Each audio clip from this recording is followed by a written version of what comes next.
حضرت وعی امت بمی آخیرت دمراشی یا وقت بدست راشی قرآن و حدیث پوری بہر زکی خنداشی یا وقت بدست راشی د ژوند لار یا وقت بدست راشی وړاندې کوونکی مولوي محمد یاسین فهیم. حضرت وعی امت بمی آخیرت د ژوند لار بدست راشی قرآن. بسم الله الرحمن الرحيم. الحمد لله رب العالمين حمد الشاكرين، الصلاة والسلام على سيد الأنبياء والمرسلين سيدنا ونبينا وشفيعنا ومولانا محمد وعلى آله وأصحابه الطيبين الطاهرين. قدرمنو اوریدونکو د ژوند د لارې د خپرونې مینوالو، السلام علیکم ورحمت الله وبرکاتو.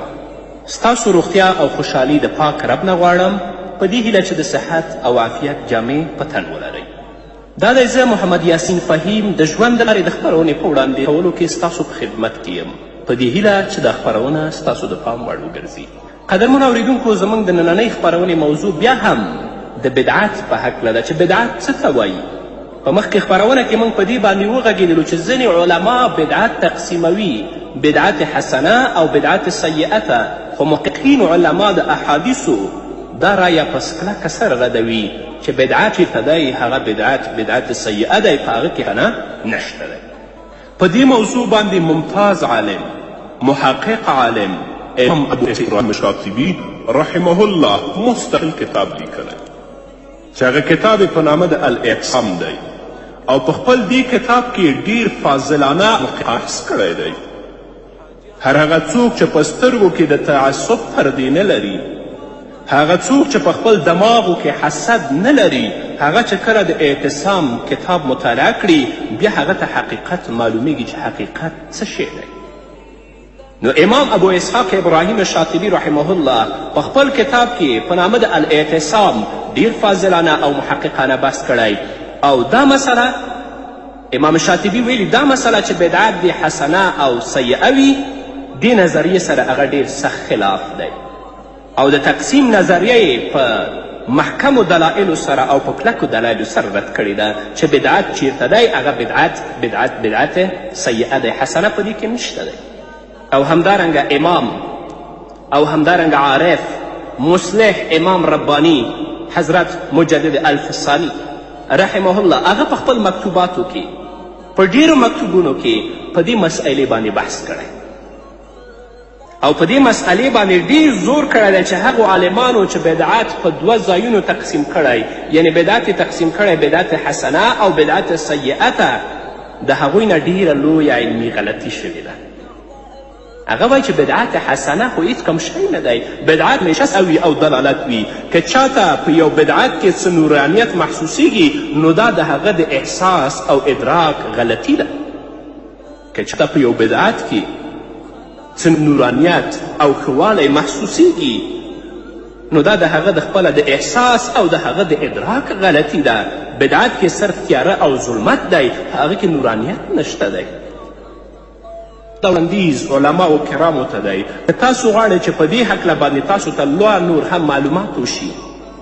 فتح المهم د صحیح مسلم شرح د علامه شبیر احمد عثماني په دې باندې ډېر لوی وضاحت کړی دی. هغه لوستل تاسو دپاره ضروري دي چې هلته مراجعه وکړئ که ډېر زیات معلومات بیا هم د ځان لپاره حاصلوئ.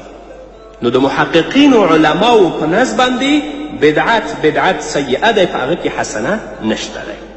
او ځینې هغه نور مسائل چې موږ ویلې چې مخکیني علماو په بدعت حسنه کې داخلول، په هغه باندې موږ بحث په مخکینی خپرونه کې کړی دی.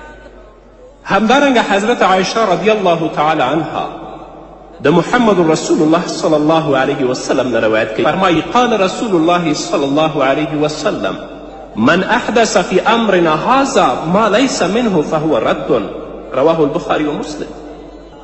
حضرت عایشه رضی الله عنها فرمایي چې محمد رسول الله صلی الله علیه وسلم وفرمیل چا چې زموږ په دین یې نوې خبره راویستله، هغه خبره چې هغه په دین کې نشته، یعنی د الله د کلام کې هغه بنسټ نه لري، د رسول الله په لارښوونو کې هم هغه بس لري، نو دغه خبره رد او مردود ده، قابل قبول نه ده. د بدعاتو په باب کې د محمد رسول الله صلی الله علیه وسلم دا مبارک ارشاد بنیادی حیثیت لري. په دې کې هغه محدثات او بدعتونه که د اعمالو وي او که د عقایدو سره تعلق لري هغه قابل رد او مردود دي، او په دې حدیث کې هغه هم مردود ګرځولی شوي. هغه بدعات چې هغه په دین کې ایجاد شوي دي او بیا په دین کې ایجاد شوي دي او بیا دیني امر او د الله د رضا او د آخرت د ثواب وسیله وګڼلی شي، او خپل په نظر کې هم دا معتقد وي چې په دې کړنو باندې به الله ماته اجر راکوي او زما به د آخرت ذریعه وګرځي، ذریعه د نجات چې الله به ماته نجات راکوي. نو داسې اعمال رسول الله صلی الله علیه وسلم په دې حدیث کې مردود ګرځولي. دا هغه اعمال چې دی په نیک نیت باندې کوي او حال دا چې هغه د الله په کلام کې کم بنسټ نه لري، د رسول الله په احادیثو کې نه لري، د فقهاو او مجتهدینو په اقوالو کې نه لري، نو دا مردود دي. نه د الله او د الله د رسول د کلام نه صراحتا اشارتا د هغې حکم شوی او نه د هغې شرعي اجتهاد او استحسان وي او نه بنیاد د شریعت په قواعدو باندې جوړ وي، نو هغه مردود وي. زه به یو څو مثاله تاسو ته در وښیم. څو ورځې پس تاسو ګورئ د نوروز میله را روانه ده. خلک به د ډېر لرو ځایونه سفرونه کوي چې موږ زیارت ته ځو او موږ نوروز ته ځو. د خپل دې سفر ته او د خپل دې جنډې اوچتولو ته د دیني رنګ ورکړی، او په دې باندې ګوره اکثره معتقدم دي چې په دې باندې به الله موږ ته اجر او ثواب راکوي، او حال دا چې دا داسې خرافات او بدعات دي چې د دې اساس نه د الله په کلام کې شته، د محمد رسول الله په احادیثو کې شته، او نه د فقهاو و مجتهدینو نه دا خبره ده. دا مرد دی او څوک په دې باندې معتقد وي په هغه باندې ویره د کفر د کافر نشته. ما په خپلو خپرونو کې څو وارې ویلي دي چې د خلکو عقاید چې خراب کړي 3 طبقو خلکو خراب کړي دي. یو سیاستدانو چې هغه د خپل د قدرت د جلبولو دپاره دروغ او رښتیا راټول کړي او ناحقه وعدې خلکو ته کوي، نو خلک په هغه باندې معتقد شي، او چې د هغه اصلي هدف د هغه اصلي مطلوب هغه کسب کول د قدرت وي، هغه د ملت سره د هغو درد سره د هغو کړاو سره بیا هیڅ تړاو نه لري او د هغو پوښتنه هم نه کوي، نو خلکو عقیدې خرابې کړي. دویم د خلکو عقیدې چې خرابې کړي دي ناپوهه ملایانو خرابې کړي دي. الله دې ورته هدایت وکړي. ملا به په یو ټولنه کې به ژوند کوي، په یو ټولنه کې به د امام حیثیت لري، خو په خپل ټولنه کې په خپل مقتدیانو کې به خرافات او بدعات ویني، خو د هغو په مقابل کې به چپه خوله ناست وي. یا به د هغه قوم هغه قبیلې هغه خرافاتو کړنو ته دا تجویز ورکوي، نو د خلکو عقیده نور هم خرابه شوه چې ملا صاحب یې کوي، عالم یې کوي، موږ په دې کې څه ګرم یو. نو داسې ناپوهه ملایانو هم د خلکو عقیدې تباه کړي. خپله خو په خرافاتو په بدعاتو کې پروت دی، خو خلک هم په ګمراهي کې او په دلالت کې پاتې شول. الله دې په موږ باندې رحم وکړي. هر هغه مولوي صاحب چې یو په ټولنه کې د امام حیثیت لري، عالم دی، په هغه کلي کې او په ټولنه کې چې څه خرافات دي، که زما خبرې اوري هغو ته به ډېر ښه معلوم وي چې کومه بدعت او کومه خرافات دي. نو علماو ته پکار ده چې هغه کارونه هغه بدعتونه چې زموږ د مسلمانانو عقیدو ته ضربه رسوي، د دې عقیدې خرابوي، د هغو په مقابل کې مبارزه وکړي. واقعي دین چې الله منکر بیان کړی، د الله رسول بیان کړی، فقها و مجتهدینو بیان کړی، هغه خلکو ته وښي، هغه ورته بیان کړي. بله عمده مسله د زیارتونو مسئله ده. رسول الله صلی الله علیه وسلم خپله تلی زیارت یې کړی، په دې کې شک نشته.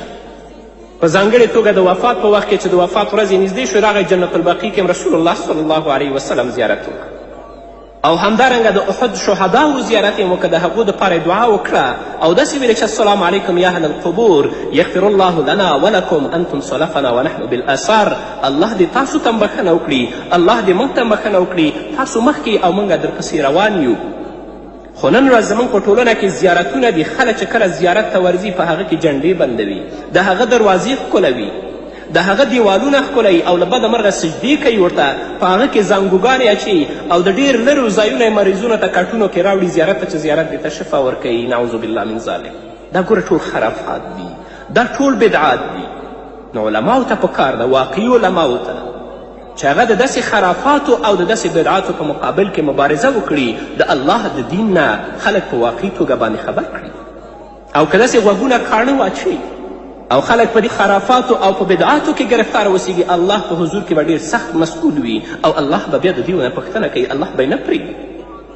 او هغه څوک، هغه عالم چې په یو مسئله باندې عالم وي او هغه پټوي خلکو ته نه بیانوي، رسول الله وایي چې په دې خولې کې به د اور قیزه وغورځېږي او د اور په قیزې باندې به دا کش کول کېږي جهنم طرف ته، د اور واګې به په خولې کې ور وغورځوي. نو علما په هرې ټولنه کې هغه د لمر حیثیت لري، هغه د څراغ حیثیت لري چې د دې د دعوت په واسطه، د دې د تبلیغ په واسطه، د دې د هڅو په واسطه هغه ټولنه نوره لا هم روښانه شي. او که پخپله په خرافاتو په بدعاتو کې پروت وي، نو ټولنه خو به لا هم پرته وي په تیارو او په خرافاتو او په بدعاتو کې. الله دې موږ او تاسو ټولو ته هدایت وکړي. نو هغه کارونه چې هغه په دین کې څه حیثیت نه لري او هغوی ته د دین رنګ ورکړی او په هغه کې امید د اجر و ثواب لري، هغه بدعت دی. د هغو په کړنې باندې تاسو ته ګناه درځي، ګناه درکول کیږي، تاسو ته ثواب نشته دی.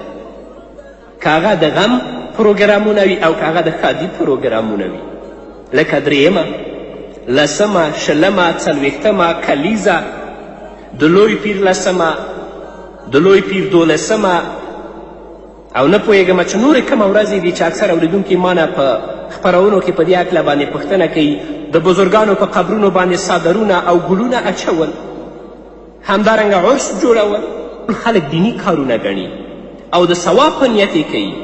او حال دا چې دا بدعت دی او دا خرافات دی، دا د الله په دین کې هیڅ کم اساس نه لري. د الله په کلام کې دې دپاره کم اصل نشته، د محمد رسول الله صلی الله علیه وسلم په احادیثو کې دې دپاره کم اصل نشته. نو دا هغه بدعت دی چې د دې په کړنه باندې انسان مستحق د عذاب ګرځي، نه مستحق د ثواب. او رسول الله ویلي چې دا مردود دی، دا رد دی. نو الله رب العزت دې په موږ باندې رحم وکړي. نو قدرمنو اورېدونکو، هر عمل چې کوئ د هر څه نه مخکې په هغه کې اخلاص او صداقت ولرئ، هغه د الله رضا دپاره وکړئ او وګورئ چې دا کار آیا په دین کې دې لپاره اجازه شته او که نشته، د الله په کلام کې دې لپاره اجازه شته او که نشته، د رسول الله په لارښوونو کې شته او که نشته، زموږ فقها او مجتهدینو په دې هکله څه ویلي او که نه دي ویلي. له بده مرغه چې نن ځینې خلک په حق باندې سترګې پټوي د خپل شخصي ګټو لپاره، که خلک په خرافاتو کې پراته وي او که د خلکو عقیدې خرابې وي او که خلک په هر خرافاتو بدعات کې ګرفتار وي، خو د دې شخصي ګټې هغه پورې تړلي دي، په هغه باندې هېڅ غږ نه پورته کوي. الله به یو ورځ په خپل حضور کې دروي او رب به په دې مسایلو کې ستا نه پوښتنه کوي. همدارنګه حضرت عرباز بن ساریه د محمد رسول الله صلی الله علیه وسلم نه روایت کوي.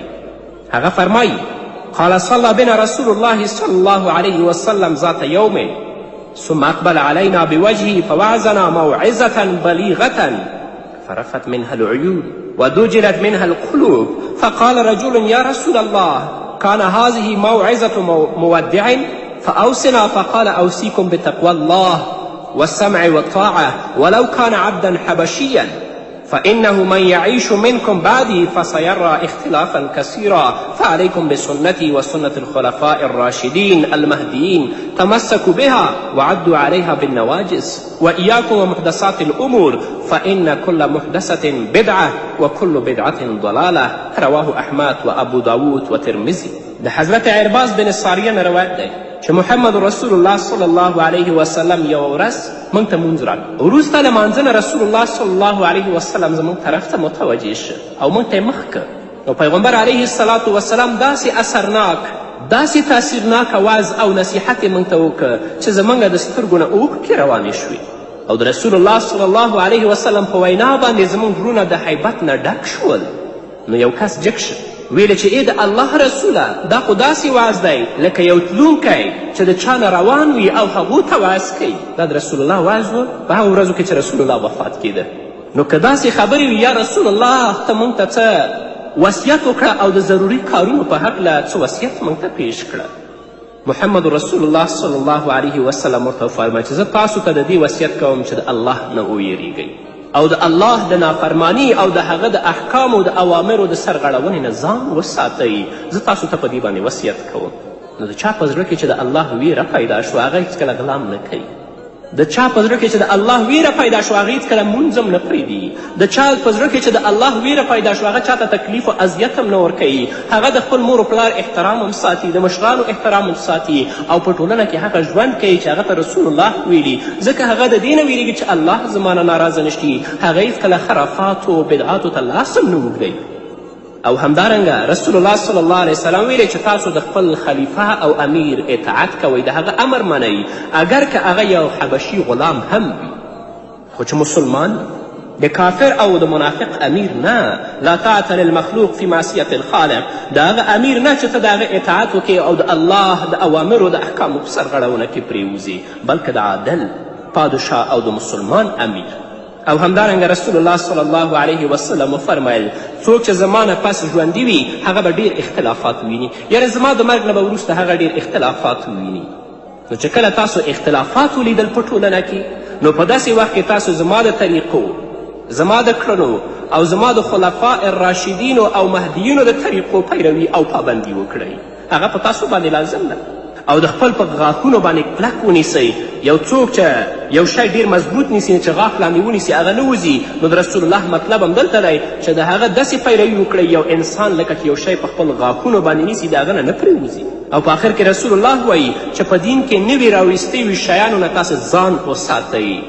ځکه چې هر هغه شی چې په دین کې نوی راویستلی شي هغه بدعت دی او هره بدعت چې د ګمراهي ده او څوک چې بدعت کوي هغه پخپله هم ګمراه دی. د رسول الله صلی الله علیه وسلم دا حدیث د تشریح او وضاحت محتاج نه دی.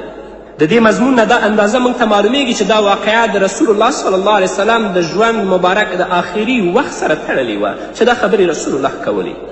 او په دې حدیث کې چې کوم هدایات او لارښوونې د رسول الله نه موږ ته شوي هغه نن ورځ موږ او تاسې په سترګو باندې وینو چې اختلافات پراته دي. او صحابه و کرامو ته دا معلومه وه. نو ځکه د رسول الله صلی الله علیه وسلم نه پوښتنه کوله چې یا رسول الله څه وصیت موږ ته وکړه. نو رسول الله صلی الله علیه وسلم د ټولو نه مخکې هغوی ته د تقوا وصیت کوي چې د الله نه ویرېږئ او د الله د نافرماني نه ځان بچ کړئ. او د هغې نه پس دویم حکم وصیت چې رسول الله ورته کوي چې تاسو د خپل د امیر اطاعت وکړئ اگر که یو حبشي غلام هغه هم وي. او همدارنګه رسول الله صلی الله علیه وسلم دا وصیت هم کړی و چې په تاسو کې څوک زما نه پس ژوندي وي هغه به په امت کې ډېر اختلافات وویني. نن اختلافات دي. عوام هم په حیران پاتې چې زه د چا ومنم. یو څوک ورته یو څه وایي او بل څوک ورته ورڅه وایي. نه ګرانه ورور اورېدونکي د هغه چا منه چې هغه د الله د کلام نه تاته دلیل پیش کړي، د محمد رسول الله د احادیثو نه درته دلیل پیش کړي، د فقهاو مجتهدینو د اقوالو نه درته دلیل پیش کړي. په هر خرافاتو بدعاتو باندې عمل مه کوه. دغه د اختلاف زمانه ده. او رسول الله صلی الله علیه وسلم وایي چې کله تاسو دا بدعات او خرافات او دا اختلافات ولیدل نو په داسې وخت کې تاسو زما په طریقو باندې عمل وکړئ، زما د خلفاء الراشدین و مهدیینو په طریقو باندې عمل وکړئ او هر هغه کار چې په دین کې نوی راویستلی شي د هغه نه تاسو ځان بچ وساتئ ځکه هغه بدعت دی او هر بدعت چې د هغه ګمراهي ده. نو څوک چې په بدعت باندې عمل کوي هغه پخپله هم ګمراه دی. نو په هر هغه عمل کې چې تاسو تشویشي کیږئ تاسو وګورئ چې دا رسول الله کړی که نه دی کړی، دا صحابه و کرامو تابعینو کړی که نه دی کړی، تبو تابعینو کړی که نه. سترګې پټې به په هر کار باندې نه روانیږئ چې الله رب العزت به په آخرت ورځ کې خپل حضور ته ودرېږي بیا به لا جواب پاتې وي چې الله ته څه ووایو. د محمد رسول الله صلی الله علیه وسلم دا حدیث د معجزو نه یو معجزه ده. د رسول الله د معجزو نه یو معجزه ده. رسول الله په خپل ژوند مبارک کې په داسې حالت کې چې چاته دا وهم هم نشو کیدلی چې د رسول الله صلی الله علیه وسلم په امت کې به انتشار او ګډوډي پیدا کیږي او د هغو په منځ کې به اختلاف او نفاق پیدا کیږي. دا وصیت وفرمیلو چې په تاسو کې څوک زما نه پس ژوندي پاتې شي هغوی به ډېر لوی لوی اختلافات وویني. او همغسې شو. کوم صحابه کرام چې د محمد رسول الله صلی الله علیه وسلم نه وروسته تر 25 یا تر 10 کالو پورې ژوندي پاتې وو هغوی د امت دغه اختلافات په خپلو سترګو باندې ولیدل او د هغه نه وروسته په اختلافاتو کې لا هم نور زیاتی راغی. نن چې موږ او تاسې په کوم حالت کې ژوند کوو دا اختلافات خو تاسې په خپل سترګو باندې وینئ. نو الله رب العزت دې موږ ته په حق او هدایت باندې عمل نصیب کړي او د رسول الله صلی الله علیه وسلم په سنتو باندې موږ او تاسو دې قائم وساتي او هغه کارونه چې په ټولنه کې خرافات دي او بدعات دي په دین کې کم اصل نه لري الله دې موږ د هغه نه بچ وساتي او الله دې موږ ته توفیق راکړي چې د داسې خرافاتو او د بدعاتو په مقابل کې مبارزه وکړو تر څو مسلمانان وروڼه هم د دې تیارو نه او د دې ګمراهي نه موږ او تاسو را وباسو او دا ډېر لوی مسؤلیت راجع دی علماو کرامو ته چې علما کرام دلته خپل مسؤلیت وپیژني او حق چې څنګه الله ویلی او د الله رسول ویلی هغه خلکو ته بیان کړي او په دې لاره کې د هیڅ چا نه ویره هم نه کوي د هیڅ چا نه د خوف هم نه کوي او هر نوم چې هر څوک پرېږدي هغه دې په ځان باندې قبول کړي خو د الله دین دی د الله د کلام موافق د رسول الله د احادیثو موافق خلکو ته وروښي او بیان دې کړي قدرمنو اورېدونکو دا به زموږ نننۍ خپرونه چې ستاسو درانه حضور ته وړاندې کړه تر بلې خپرونې پورې چې زه بیا هم ستاسو درانه حضور ته راځم تاسو ټول په پاک رب سپارم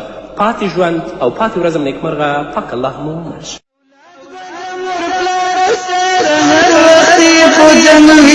کورونا بپرتنوی بخلو با کلمه وائی پدڑا کی باید رنگوی مخلوق بپدرنگوی روزگار بدا درو یو تر بلا پا دنیا شی یو وقت بدا سرشی قرآن او حدیث پوری بنر زکی خنداشی یو وقت بدا سرشی حضرت وائی امت بمی آخر کی گمراشی یو وقت بدا سرشی قرآن او حدیث پوری بنر زکی خنداشی یو وقت بدا سرشی پیدا با مخالف سی د توحید او د سنت پټ اخلی برشوت په وجه د لالچ په ځای په ځای کړي شات د شرک او د بدعت په وجه د لالچ په ځای په ځای کړي شات د شرک او د بدعت قرآن بنسل ولی بی عمل بملاشی یو وقت بدسراشی قرآن او حدیث پوری بنرزق خنداشی